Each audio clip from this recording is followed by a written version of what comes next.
Lo tiene, hermanos. Dice así, nuevamente Apocalipsis capítulo 5, verso 5. Y uno de los ancianos me dijo, no llores.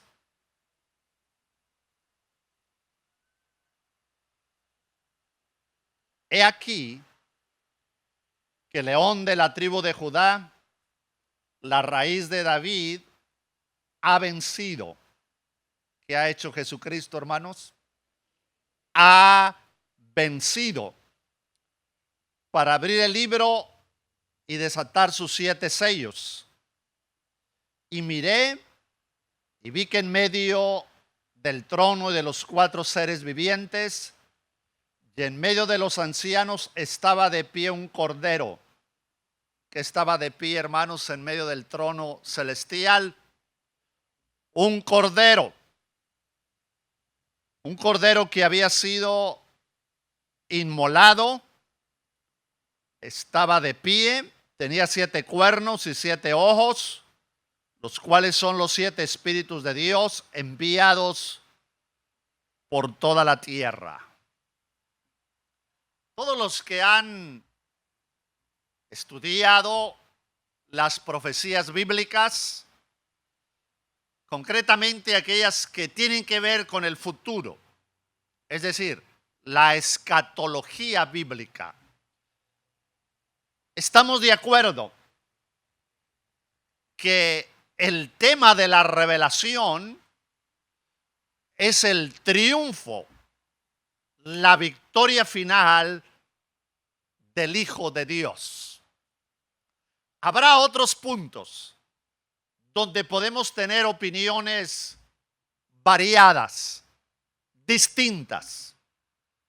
Pero en esto, hermanos, y a mí personalmente me agrada que la mayoría de los profesores en Sagrada Biblia, en Santa Biblia, están de acuerdo que el libro del Apocalipsis, el lema, el tema central, es la victoria final, total de Jesucristo, el Hijo de Dios.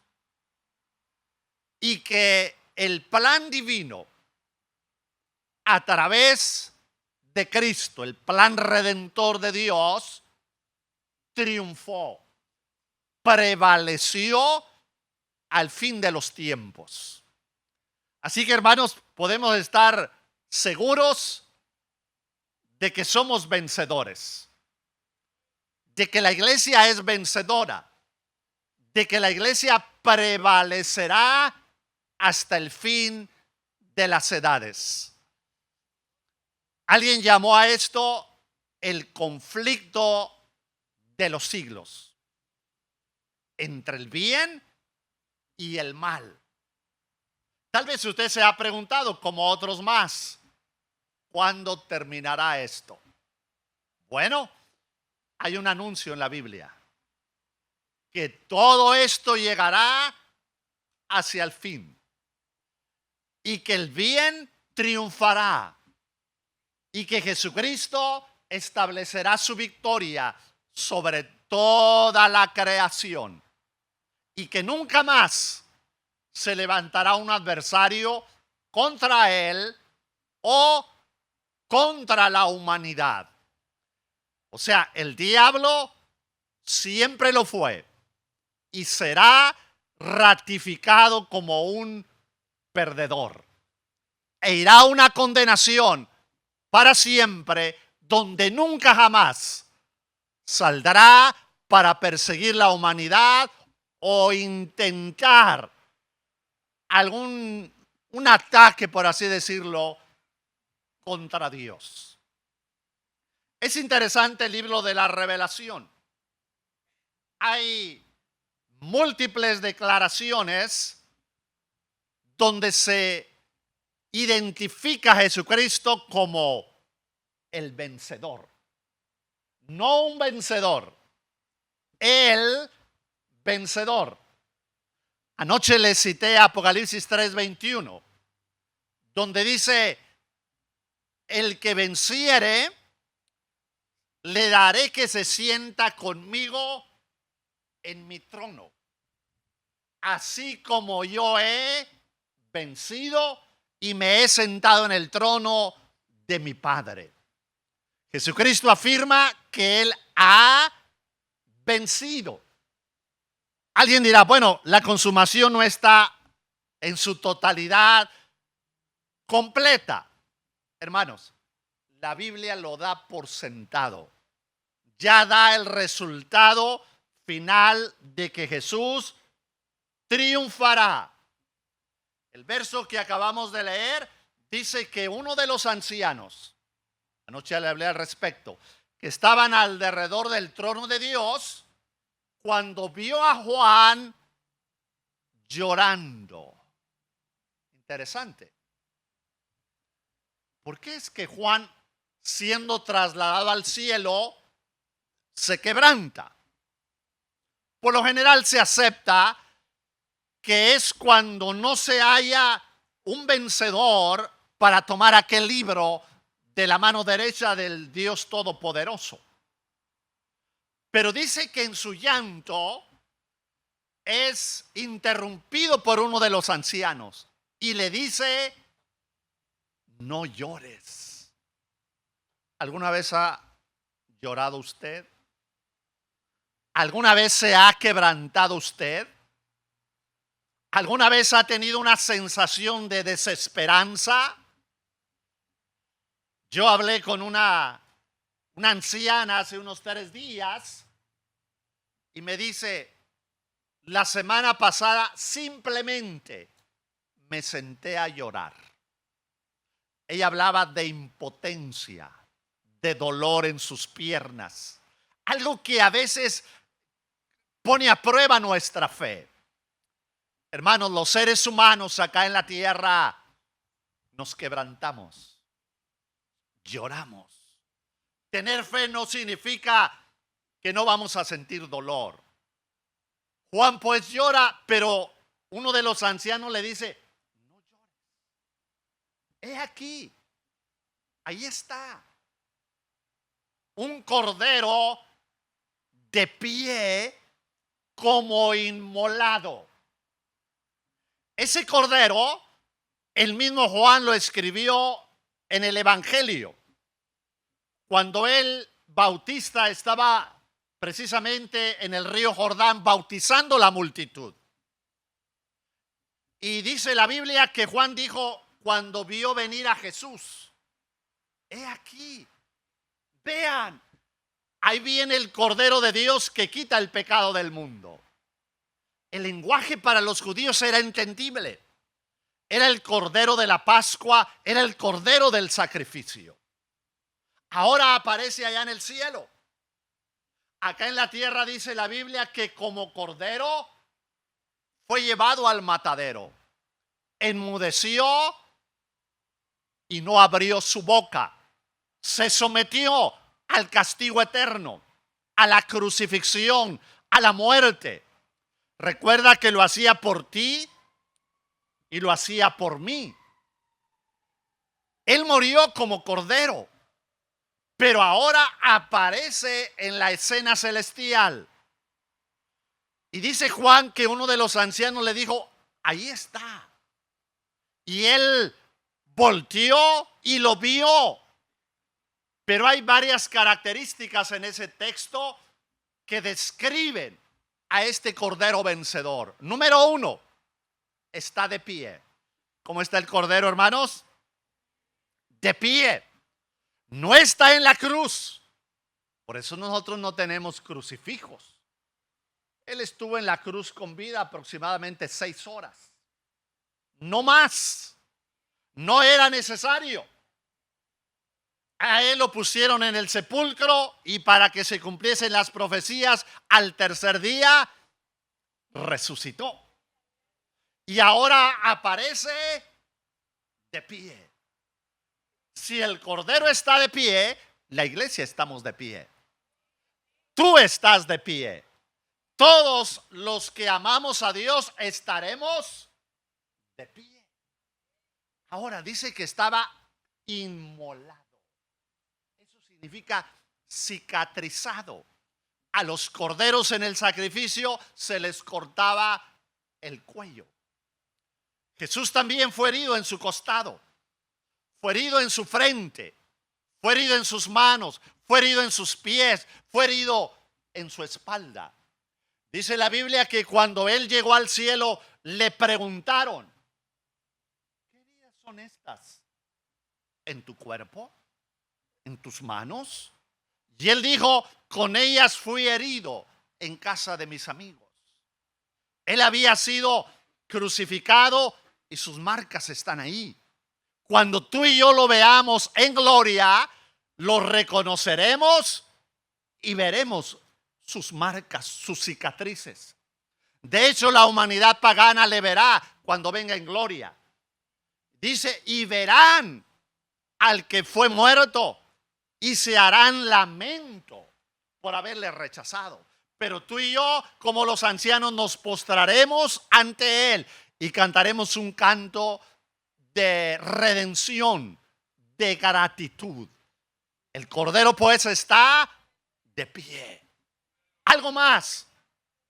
Juan dice en la visión: tenía 7 ojos y tenía 7 cuernos. Los ojos, ahí mismo dice, habla del Espíritu de Dios sobre la tierra. Y el cuerno habla siempre de poder, de su reinado, de su autoridad.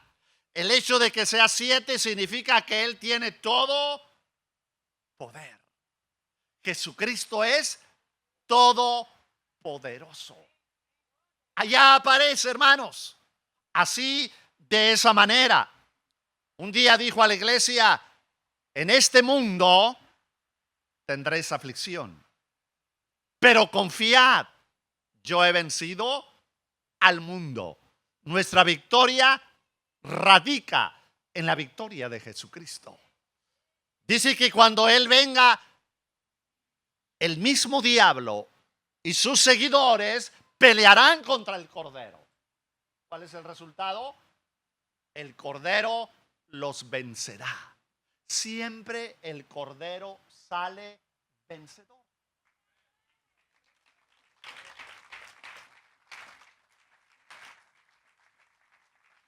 ¿Por qué los vencerá? Apocalipsis 17:14 dice: porque Él es Rey de Reyes y porque Él es Señor de señores. Es suficiente para salir vencedor. Ahora, ¿cómo se consuma la victoria de Cristo? Mire, hermanos, los seres humanos, hasta antes de la venida de Cristo, no podíamos derrotar al diablo. Vaya que acá en la tierra transitaron grandes hombres y profetas de Dios. Te puedo enumerar el padre de la fe, Abraham. Te puedo decir el profeta Moisés, el profeta Elías y otras personas que dejaron su impacto, su huella en la historia bíblica. Pero ellos no pudieron vencer a Satanás. Tampoco el profeta Daniel, Ezequiel, otros más. Dice el apóstol Juan: para eso apareció el Hijo de Dios, para deshacer las obras del diablo. Hermanos, nadie podía con el diablo. Tuvo que venir el mismo Hijo de Dios. Dios mandó a su Hijo para confrontar y derrotar de una vez y para siempre al diablo. Amamos a Cristo porque es la garantía de nuestra victoria. Él peleó esa batalla por nosotros. Ahora, esto empezó desde que Él fue ungido como Mesías, como el Cristo, en el río Jordán, por la presencia del Espíritu de Dios. Dice que vino en abundancia sobre Él. Hay un pasaje bíblico que dice que Dios no da el Espíritu con medida. El contexto enseña que lo vació literalmente sobre Jesucristo. La plenitud del Espíritu de Dios vino sobre Jesús. Por eso fue llamado el ungido. No un ungido, el ungido. Cristo, la palabra Cristo significa ungido. Mesías, ungido. Dios lo preparó. Y una vez que salió del Jordán, como hombre, Dios no tenía que confrontar al diablo o Cristo como Dios. Eso no es necesario, hermanos. Es como rebajar la divinidad a pelear con un ángel caído llamado Satanás. Pero como hombre necesitaba las herramientas divinas. Y Dios le proveyó la plenitud del Espíritu. Cuando salió de ahí, si me sigue un poquito, San Lucas capítulo 4, déjenme le leo algunos versos. Jesús tiene la primera confrontación con el enemigo. No fue la única, tampoco fue la última, pero es la primera. Capítulo 4 de San Lucas, verso 1. Jesús, lleno del Espíritu Santo, volvió del Jordán y fue llevado por el Espíritu al desierto. Los que están leyendo, ¿cómo volvió Jesús del Jordán? Lleno del Espíritu Santo. Es la voluntad de Dios que tú y yo seamos llenos del Espíritu Santo. Gracias por ese amén. Pablo dice, sed llenos del Espíritu Santo. La palabra está en continuo presente. Significa un acto constante, constante. Jesús volvió lleno del Espíritu Santo. Observa. Y fue llevado por el Espíritu al desierto. Ahí la palabra espíritu está en mayúscula, capital letter. Es una referencia al Espíritu Santo. Que algunos se equivocaron y dijeron que el diablo lo llevó al desierto. No, amados. Fue el Espíritu de Dios. Parece algo extraño. Como el Espíritu nos llena y nos confronta con el diablo o con demonios de determinado rango. Es porque Él nos habilitó para esa batalla. Lo llevó pues al desierto. ¿A dónde lo llevó el Espíritu Santo a Jesús? Al desierto. La palabra desierto es una palabra original en el texto bíblico, eremos, que no necesariamente significa un desierto literal, como acá parte de los desiertos de Texas o de Arizona, qué sé yo. No, aunque no lo excluye. Pero aquí la palabra desierto significa más un lugar ausente de la presencia de Dios. ¿Se acuerda cuando Jesús echó fuera a los demonios? Decía que el espíritu malo andaba por lugares secos o desérticos. Y luego buscaba reincorporarse donde vivía antes. Tenga cuidado. Él quiere volver donde estaba antes. Y lo peor es que no viene solo. Jesús dijo que venía con 7 espíritus. Y si alguien le abría, le daba cabida, el postrer estado de esa persona era peor. De repente encontramos a alguien que ha apostatado y la gente dice, pero pues este está peor, como que de nada le sirvió ir a la iglesia. No, sí le sirvió ir a la iglesia. El problema estuvo en una reposesión demoníaca. Jesús fue llevado allá.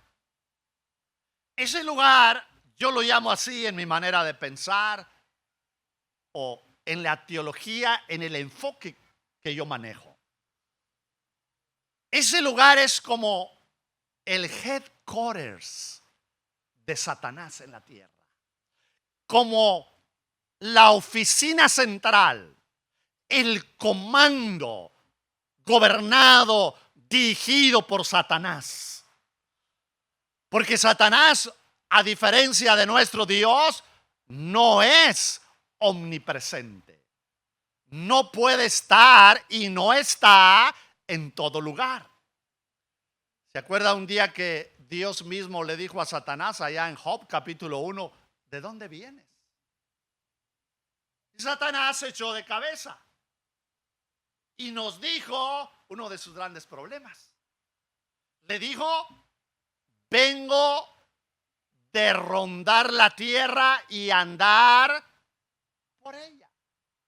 Es decir, si él quiere saber algo de allá, tiene que ir allá. Nuestro Dios no tiene que ir a ninguna parte. Él es omnipresente. Está en todas partes. Pero tiene un centro de operaciones donde gesta sus planes. Y muchos eruditos creen que es justo en tierra de Israel, por allí en un lugar desértico, donde Jesús fue llevado por el Espíritu. Imagínense a Jesús lleno del Espíritu Santo, entra a territorio del diablo. Llega al centro de operaciones de Satanás. Cuando Jesús fue a Gadara, dice la Biblia que fue en una barca. Y en la barca, cuando descendió, el gadareno o los gadarenos se le manifestaron. ¿Qué hizo Jesús? Hasta ahorita nada. Simplemente se bajó de la barca y pisó territorio gadareno. Es decir, territorio controlado por esos demonios. Los demonios son territoriales. No pueden estar en todas partes.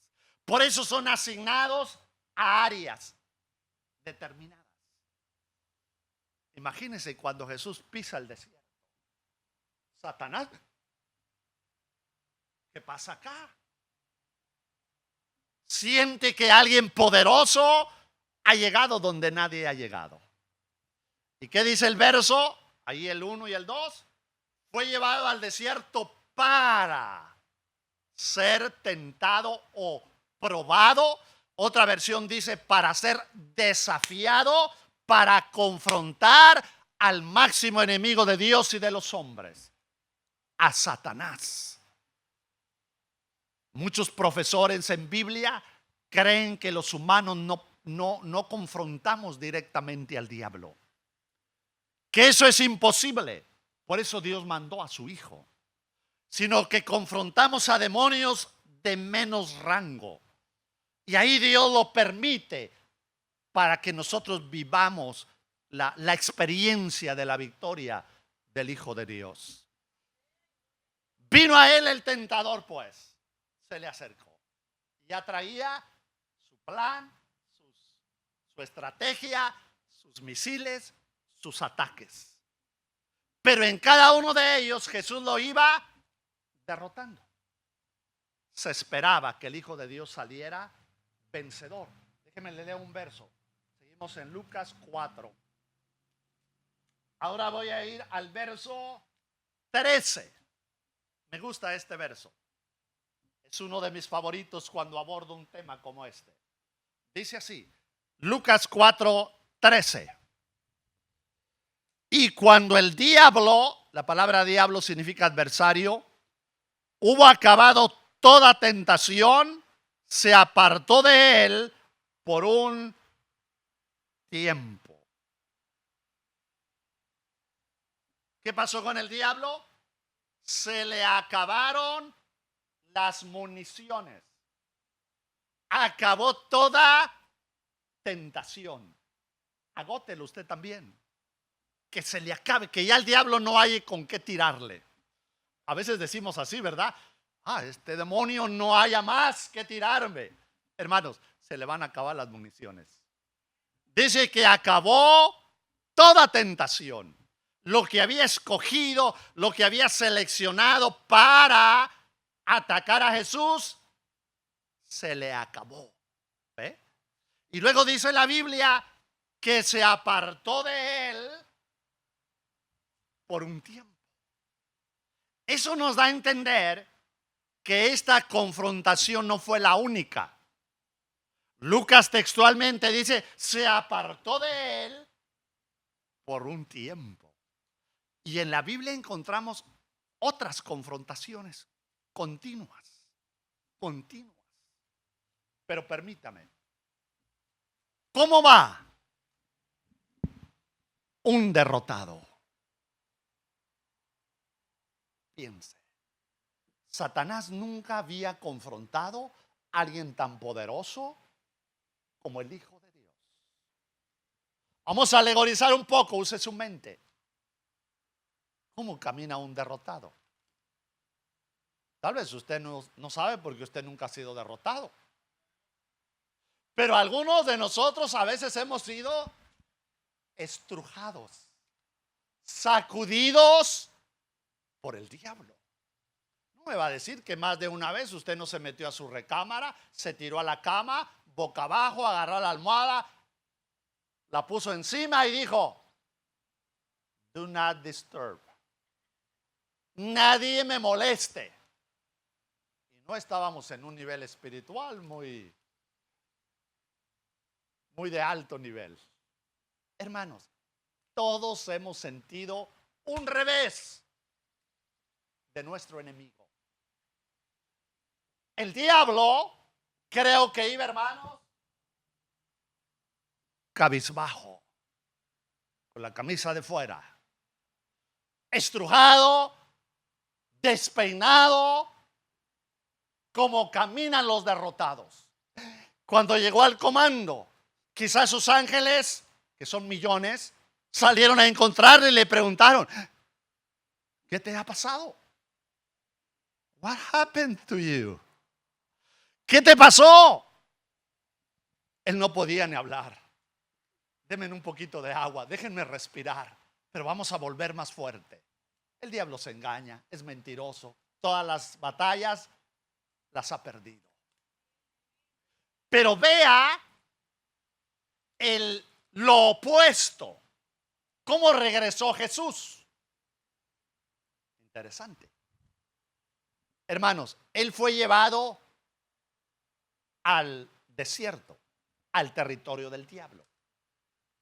Yo ilustro esto como lo que pasa en el deporte. Usualmente, esto está comprobado en todos los deportes, el equipo que juega en casa lleva posibilidades de ganar. El equipo visitante disminuye las posibilidades de ganar.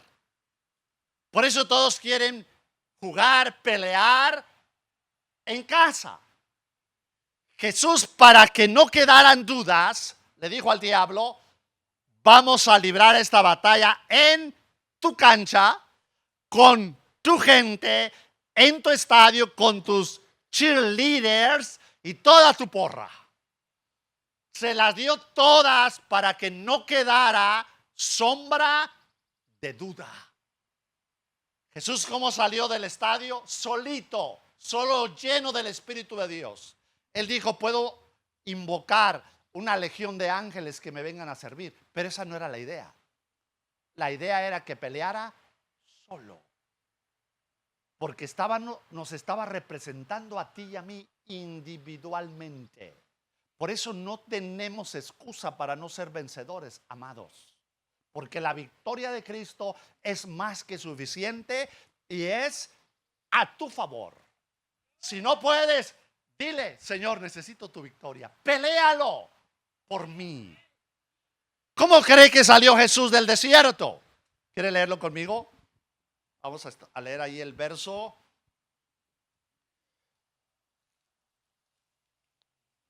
Seguimos en San Lucas 4, verso 14.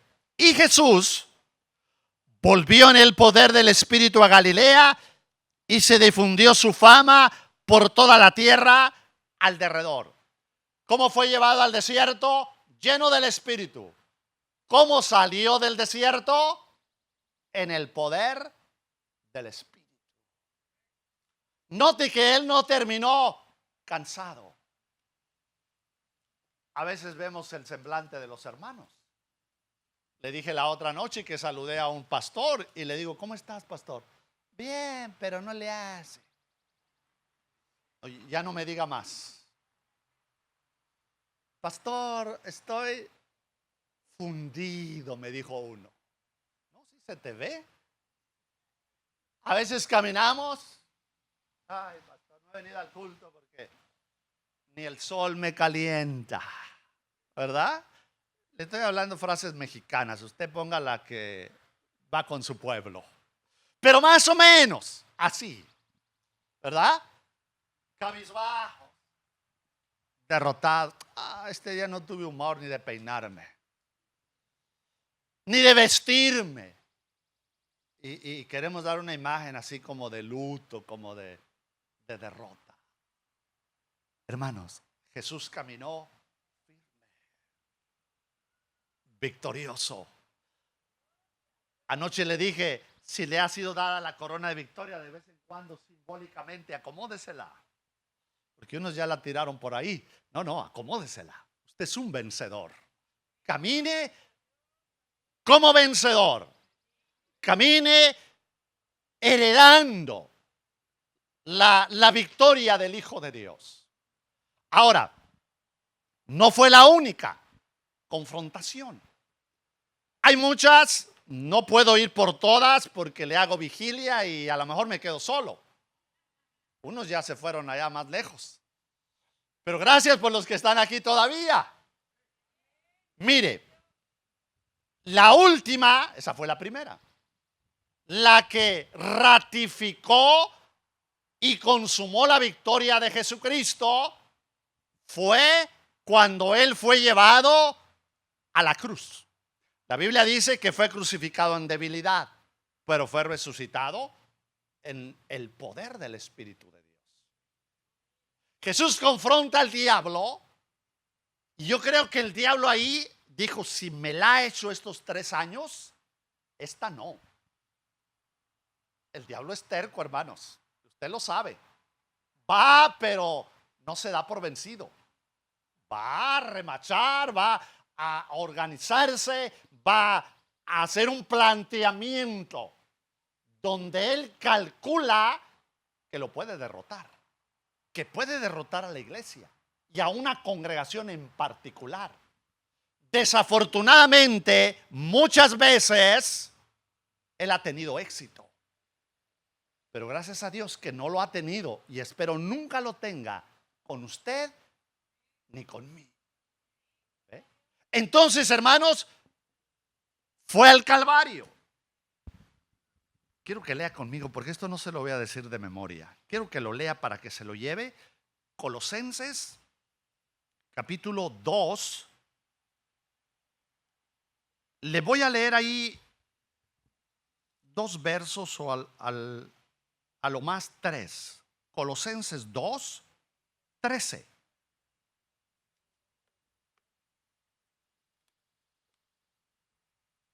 La palabra dice así: y a vosotros, estando muertos en pecados y en la incircuncisión de vuestra carne, os dio vida juntamente con él, perdonándoos todos los pecados, anulando el acta de los decretos que había contra nosotros, que nos era contraria, quitándola de en medio y clavándola en la cruz, y despojando a los principados, potestades, a los principados y a las potestades, los exhibió públicamente, triunfando sobre ellos en la cruz. Hermanos, esta es una palabra alentadora. ¿Qué hizo Jesús en la cruz? Derrotó a los principados, a las potestades. Eso quiere decir a todo el ejército comandado por Satanás contra Jesús. Vea lo que sigue.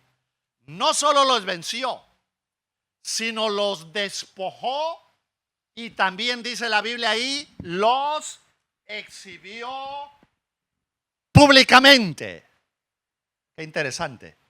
Jesús los exhibió públicamente. Esto era una costumbre en el mundo antiguo. Esto era normal que se hacía en los tiempos del Antiguo Testamento. Cuando un rey iba a la guerra Por ejemplo, Josué, puede leer la historia en el capítulo 10. Ellos daban órdenes que mataran los soldados, pero al rey, al comandante del ejército, no le dieran muerte, que lo trajeran y que trajeran sus ídolos o dioses. Era costumbre llevar los ídolos, las imágenes a la guerra. Decían, tráigalos.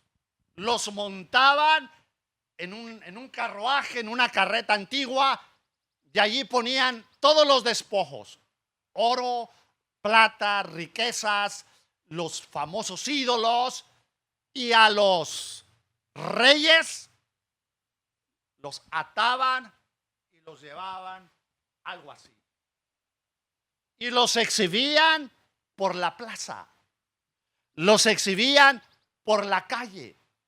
Y dice que los que no habían ido a la guerra, especialmente mujeres, niños y ancianos, salían celebrando. ¿Se acuerda cuando salieron a encontrar a David y a Saúl? Y gritando, mató a 1000 y este mató a 10,000, y el pueblo se regocijaba. Hermanos, porque los reyes estaban exhibiendo a los derrotados. ¿Qué hizo Jesús con Satanás? Lo despojó, lo derrotó y lo exhibió públicamente. O sea que no fue por pay-per-view la función. Todos lo podían ver. Por eso nos dejó la palabra, para que tú y yo también lo veamos, apreciemos, contemplemos la victoria del Hijo de Dios. Déjame, te doy este otro pasaje. Voy a tratar de ir cerrando para no dejarte demasiado tiempo ahí bajo el calor. Vamos a leer San Lucas, capítulo 11. Mira lo que hace Jesús cuando está acá en la tierra y espera que nosotros aprendamos de esto. Lucas 11, 20. Jesús había hecho una liberación y los enemigos estaban muy molestos. Decían, no, eso no es de Dios. Él en realidad echa fuera a los demonios por Belcebú. Es una blasfemia, hermanos. El diablo no puede echar fuera al diablo. Ese es un engaño de la hechicería y de otras cosas del mundo del ocultismo. Entonces Jesús, sin tener que hacerlo, pero lo hizo, dio esta respuesta a los que le acusaban. Verso 20. Mas si por el dedo de Dios echo yo fuera los demonios, ciertamente el reino de Dios ha llegado a vosotros.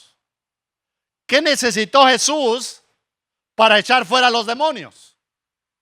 ¿Está conmigo? El dedo de Dios. ¿Cuánto tiene que mover Dios para deshacerse del diablo? Un dedo. ¿Cómo oramos tú y yo? Señor, mándame una legión de ángeles porque esto está muy fuerte, ¿verdad? Señor, tu brazo poderoso, así como Moisés, brazo fuerte y extendido. Entonces queremos ver a Dios como un King Kong. Dice Dios, wait a moment. No es así. Satanás no necesita todo el poder de Dios. Es mucho. Alguien dijo, para este pobre diablo. Jesús dice, solamente se necesita que Dios mueva un dedo. Hermanos, del cielo me da la impresión que Dios le hizo y lo arrojó a la tierra. Cuando lo va a poner en el infierno, ni siquiera se mueve sus manos. Le dice a un ángel, ponle una cadena y guárdalo allá. Dios es poderoso. No tiene rival, no tiene contrincante. Jesús dice, por el dedo de Dios, la próxima vez, como una manifestación de su fe, dígale a Dios, mueve un dedo, Padre, es todo lo que necesita. Luego, dice, si yo por el dedo de Dios echo fuera los demonios, ciertamente el reino de Dios ha llegado a vosotros. Y yo vengo predicando esto por los últimos años. Hermanos, donde está el reino de Dios, hay liberaciones. Jesús dice, cuando hay liberación es porque ha llegado el reino. El reino de Dios desplaza, empuja, pone a un lado el reino de Satanás. Por eso la liberación es parte intrínseca de la predicación del evangelio. ¿Ve? Es natural que nos enfrentemos al diablo, pero somos poderosos, porque el reino que profesamos es poderoso. Sigo leyendo. Cuando el hombre fuerte armado guarda su palacio, en paz está lo que posee. ¿Cuál es la casa del diablo? Un palacio. ¿Qué te da a entender eso? Que el diablo se cree rey. Y él le dijo a Jesús en la confrontación en el desierto, todos los reinos de la tierra me han sido dados. Jesús lo llamó el príncipe, o sea, el rey de este mundo. Pablo también lo llamó el príncipe de las tinieblas.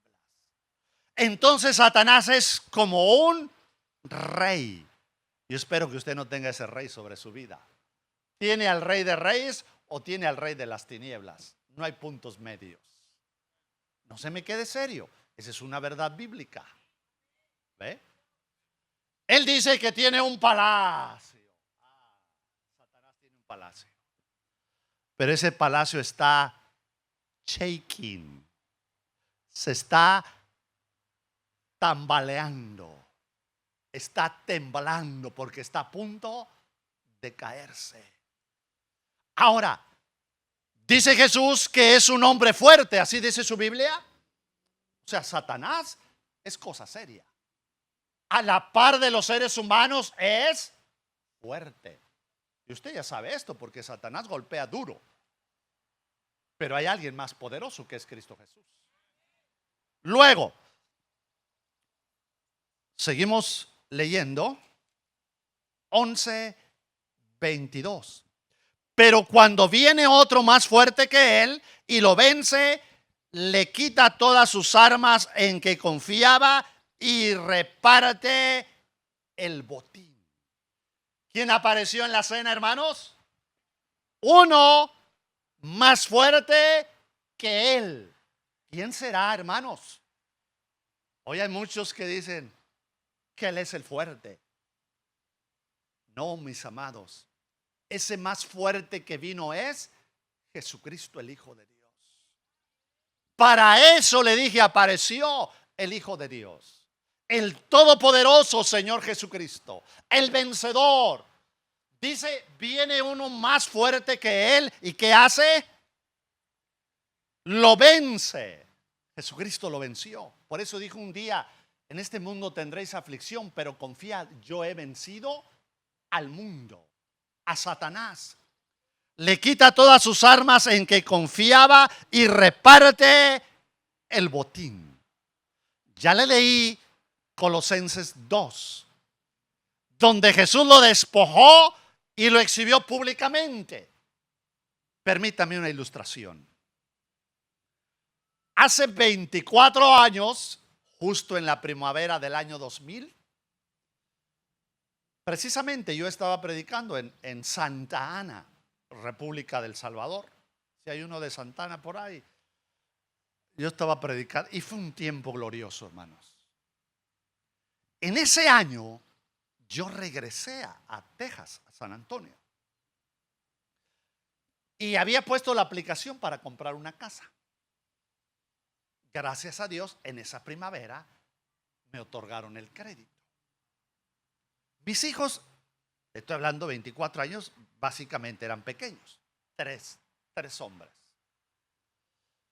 Y la ciudad donde vivimos, pues está el equipo profesional de básquetbol, los San Antonio Spurs. Y en esos años eran una fiebre porque ganaron varios campeonatos. Así que es típico que los niños crezcan botando un balón de básquetbol. Y ellos se pusieron de acuerdo un día y dijeron: Dad, para Navidad queremos solo un regalo. A ver, querían el basketball court, el tablero del básquetbol. Pero la ciudad tiene sus requisitos. A veces no quiere que jueguen en la calle, porque hay peligro. Pero los chicos, no pasa nada, que mi amigo, oh, my friend did it, da. Ya ven cómo son. Ok, me convencieron que se la pusiera ahí, en la acera, en la banqueta, en el sidewalk. Pero al lado mío, habían unos jóvenes de la Universidad de Texas, que está cerca de donde yo vivo. Rentaban esa casa, el vecino de lado. ¿Dónde fui a descubrir yo que ellos tenían un pitbull de este tamaño? Sin exagerarle, con una cabeza así. Y cuando ese perro oía que los niños botaban el balón, le hacía wow, wow. Yo estaba adentro y le digo a mi esposa: me preocupa el perro. No, van a estar bien, el perro está encerrado. Sí, pero si ese perro se quiere salir, se va a salir. Y hermanos, el perro lo traían suelto en la yarda, en la backyard, y se movía, y ahí estaba mi recámara. Y cuando ladraba, parece que me lo ponía en los oídos, como si tuviera una bocina. Wow, wow. Cuando los niños salían, hermanos, yo estaba más que alerta. Decía mi esposa: ya está bien, no va a pasar nada. Puede pasar. Me puse a estudiar los requerimientos de la ciudad para el que quiera tener una mascota en esa área, concretamente un pitbull. Y descubrí varias cosas que me dieron paz. Una, que el perro no debería tener colmillos o carnívoros. Había que extraérselos. Dije: ok, por lo menos ayuda en algo. Número 2, que el perro tenía que ser castrado. Oh, gloria a Dios. Yo alabando a Dios mientras leía.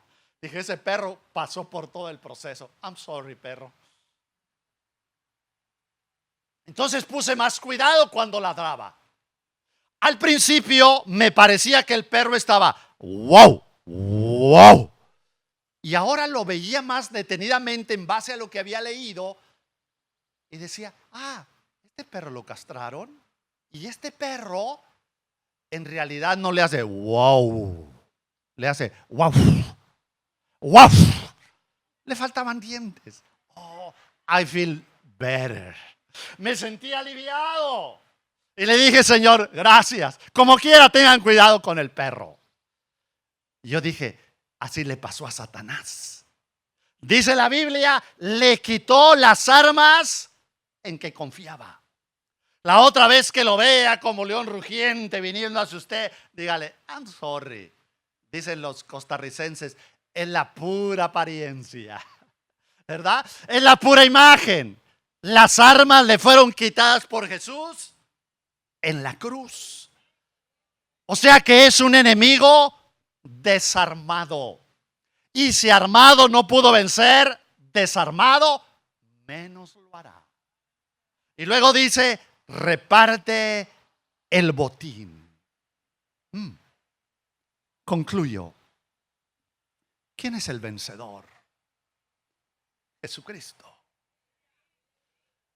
Vea que mientras se desarrollaba este servicio, los hermanos que estaban acá antes que yo me estaban confirmando la palabra por lo que cantaban y porque lo que leyeron. ¿Qué salmo leyó, varón? El Salmo 24. Dije yo: gracias, Señor. Esa es la conclusión del mensaje. Dice del verso 7 en adelante: alzado pues, o puertas, vuestras cabezas, y alzaos vosotras puertas eternas. En Jerusalén, que era una ciudad amurallada, había puertas por donde entraban los reyes victoriosos. Jesús un día entró y se burlaron de él. ¿Se acuerdan que venía arriba de un pollino, de un burrito? Entonces dijeron, qué burla, nunca hemos visto un rey. Mira el rey de los judíos arriba de un burrito. Espérate, Apocalipsis 19 dice que él va a regresar montado en un caballo blanco. Y dice que en su muslo y en su vestidura tiene escrito Rey de Reyes y Señor de Señores.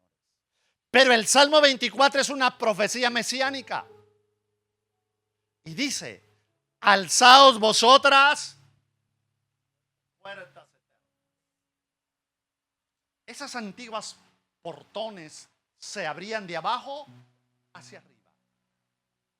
Y el salmo o el salmista, hablando por el Espíritu, no dice que se abra esa puerta. Él dice que se abran las puertas eternas. Y entrará el Rey de Gloria, el Rey triunfante, el Rey vencedor. Y luego pregunta, ¿quién? ¿Quién es ese Rey de Gloria? Yo te pregunto, ¿quién es el Rey de Gloria? ¿Quién es tu Rey de Gloria? Dice Jehová de los ejércitos, el fuerte y valiente, el poderoso en batalla.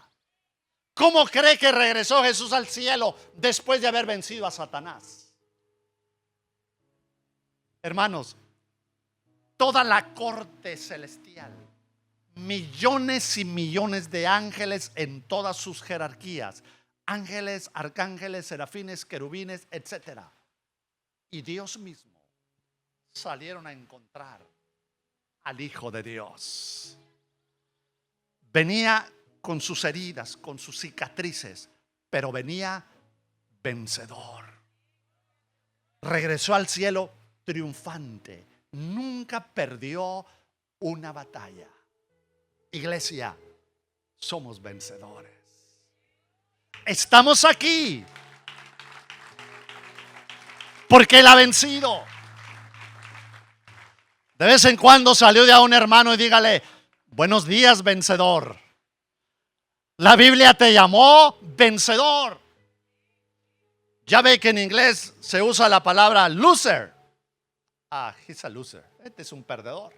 Tú no eres un perdedor. Tú eres un vencedor. Tú eres un triunfador. Camina como vencedor. Camina erguido, firme. Dios es contigo. Esta tierra va de mal en peor, pero somos no solo vencedores, dijo Jesús, sino más que vencedores.